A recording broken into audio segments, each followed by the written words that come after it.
ఐబొమ్మ నిర్వాహకుడు ఇమ్మడి రవి కేసులో సంచలన విషయాలు. హాయ్ హలో అందరికీ నమస్తే.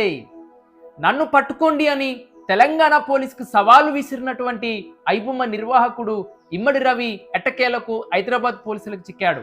ఇమ్మడి రవి 110 డొమైన్లను కొనుగోలు చేసి 21,000 మూవీస్ను అప్లోడ్ చేశాడని హైదరాబాద్ సిపి సజ్జనార్ గారు వెల్లడించారు. కరేబియన్ దీవుల్లో సెయింట్ నేవీ దేశంలో పౌరసత్వాన్ని పొందాడు. ఇండోనేషియా, స్విట్జర్లాండ్, నెదర్లాండ్ దేశాలలో సర్వర్లను ఏర్పాటు చేసుకున్నాడు.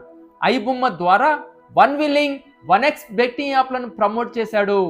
ఏపీకే ఫైల్స్ని ప్రమోట్ చేసి ప్రజల ఫోన్లలో మాల్వేర్ చొప్పించాడు.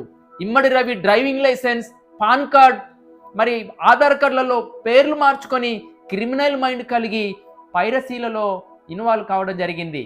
ఈ కేసులో తెలంగాణ పోలీస్ ఐబొమ్మ నిర్వాహకును పట్టుకొని కేసును ఛేదించారు. జై తెలంగాణ పోలీస్. ఈ సమాచారం కనుక మీకు నచ్చినట్లయితే సబ్స్క్రైబ్ చేయండి, లైక్ చేయండి, మీ యొక్క అభిప్రాయాలను కామెంట్ చేయండి. చూస్తూనే ఉండండి. This is Alana signing of.